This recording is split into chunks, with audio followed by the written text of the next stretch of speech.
Окей. Привет! Помните ли ме? Аз съм часовникът. Познаваме се от миналата година, когато ви запознах с моя приятел Радчо Ковача. Него можете да го видите пак. Утре вечер отново тук, 21:30 часа. А сега искам да ви представя една моя много близка приятелка. Кокетната бъбрика. Сградата на общината.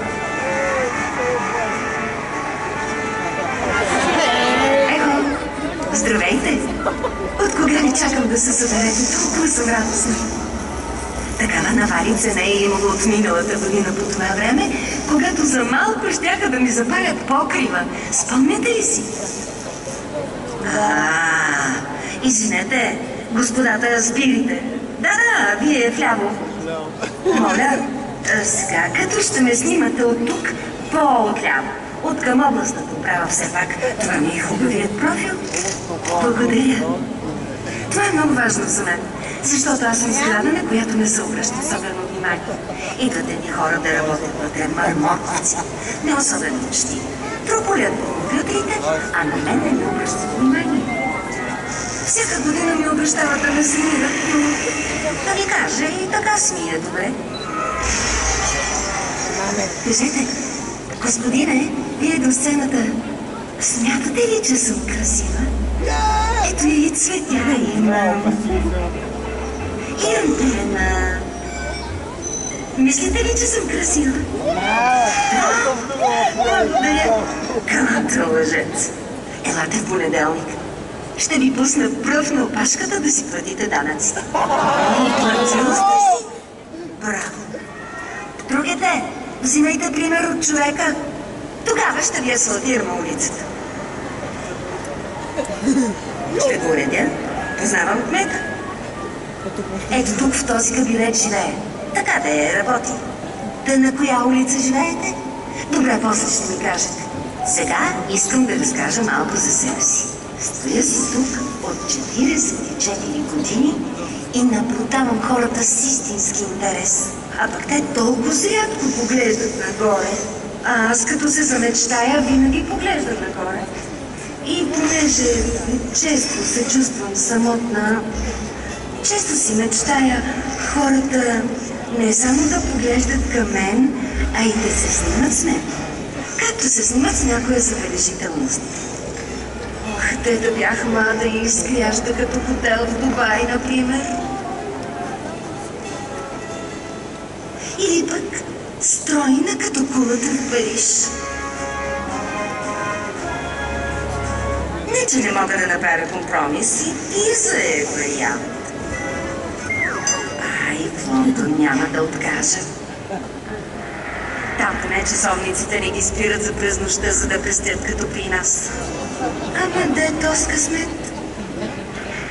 Знаете какво ми е отвътре и да ми да се пръсна.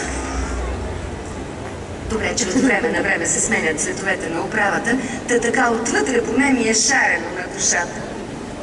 Иска ми се да имам външен асансьор, стъклен. Да имам барна покрива и площадка за хеликоптер. Не. По-добре басейн. Басейн от онези, дето се сливат в хоризонта. Обаче главната архитектка не може да не може. Не си отивало с архитектурния ансамбъл на градската среда.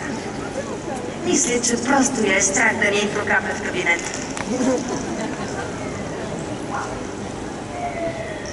И тази част тук ми е само от хартии.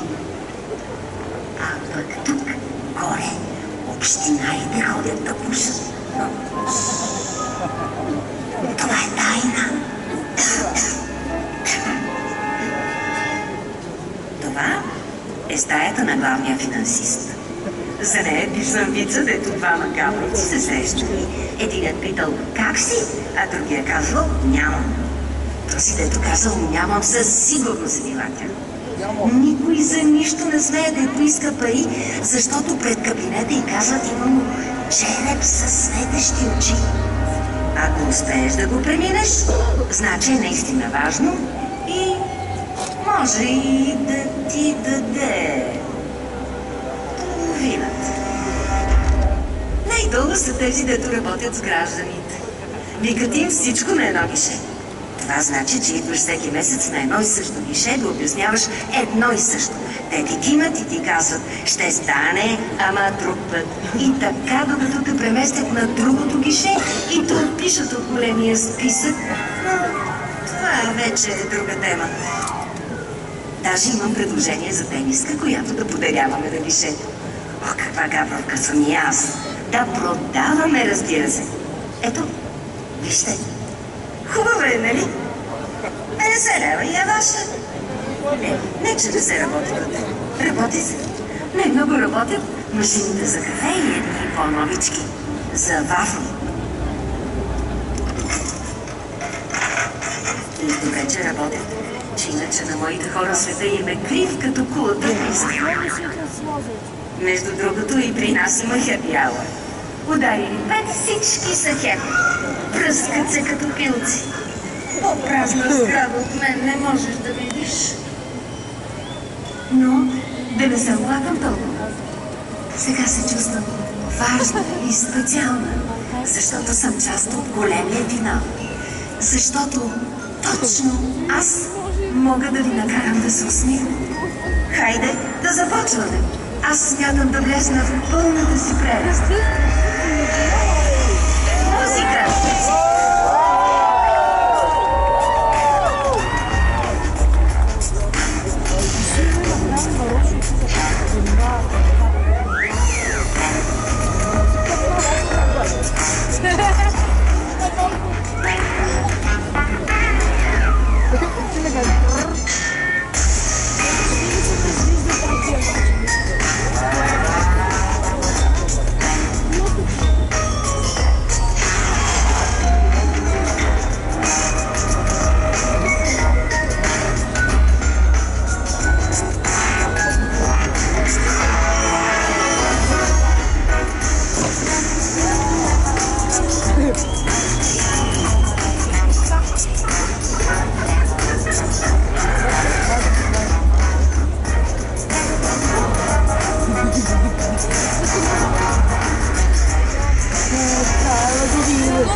Тази година ще бъде като много.